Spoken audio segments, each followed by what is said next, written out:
Good evening. Welcome to WJZ.com. Well, we've had some shower activity around the region, mainly south of us across Virginia, and some thunder and lightning earlier. Right now, it's just a batch of rain. Some of it's moderate to heavy, particularly around the Richmond area. Right now, it's not making progress to the north.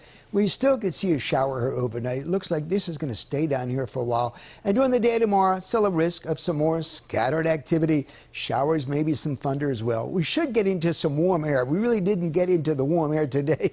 We stayed in the low to mid 70s. We expected to be in the low 80s. That stayed south of us. Quite a bit of mild air south of us.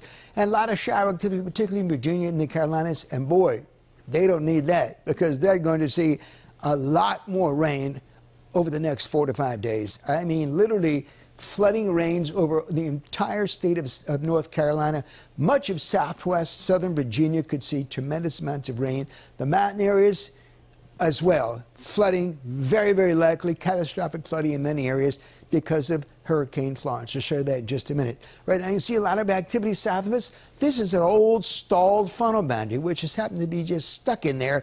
And that's the focal point for these showers tonight. And they're moving off to the northwest. You can see that kind of basic motion has off to the northwest, a little unusual as well. Now, here is Florence. All the models, once again, heading it toward the coast, right around Wilmington, North Carolina. Some of them have it actually sitting there and then heading out to the west, maybe even northern Georgia, South Carolina, the mountains of North Carolina. Some of them have it even into the Ohio Valley by the time we reach next week.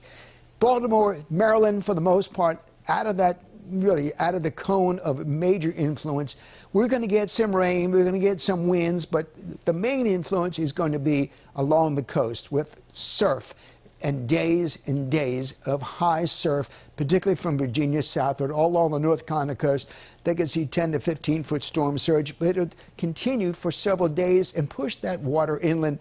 There's going to be massive flooding in the Carolinas, particularly north of where the center reaches the coast. Right now, the wind's up to 140. It is a Category 4 storm. It may get up to a Category 5 before it begins the weekend. And as you can see, on Wednesday afternoon, 155. By the time it reaches the coast, it may get down to like 115 or so, which is better than 155, but still catastrophic damage. And then quickly by Saturday and Sunday, it really degrades quickly as a hurricane down to a tropical storm, and then really a remnant low. But look how far west it is. They've got it probably really extreme near Spartanburg, South Carolina.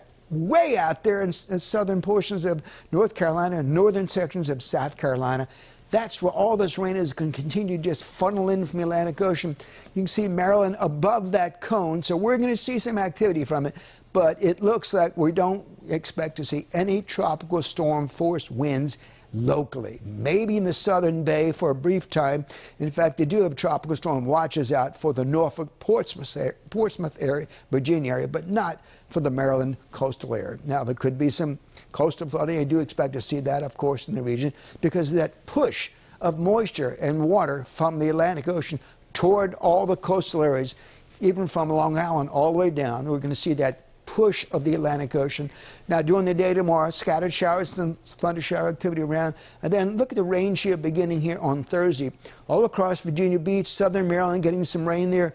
Baltimore, however, staying pretty much dry. There'll be some rain here Friday morning. Most of it's still south of us. We'll get some of that rain, but it gets suppressed to the south. Sometimes when you have a storm this big, it actually draws in air from the north, which actually is drier. So we may actually have a period of some sunshine or clear skies. It's possible, along with some additional rain. You can see that rain shield south of us, and that's going to be very heavy bands of rain. Southern Virginia, the Carolinas, that will continue into the weekend and into early next week as the low continues to sit there.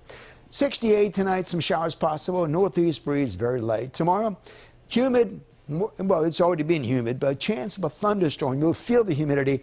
Temperatures hopefully getting above the upper 70s. Same thing here on really the rest of the week. And the risk of the rain for the weekend, primarily from Florence. If it gets here close enough, we'll have that rain. If it stays down there, chances of rain really only around 40% for Friday and Saturday, and that's good news. Into Monday and Tuesday, still a risk of some additional rain. How much? Right now, the models for the Baltimore area calling, but for the next 7 days, 2 to 4 inches rain. Just so you have an understanding what that means, this past weekend we had 1 to 4 inches of rain. So something like that over 7 days won't cause flash flooding. It may help causing some flooding on some of the rivers, particularly because they're so high already, but it doesn't look like we're going to have a catastrophic flooding across the Maryland region. Down in Virginia and Carolinas, for sure. Have an updated forecast coming up late tonight.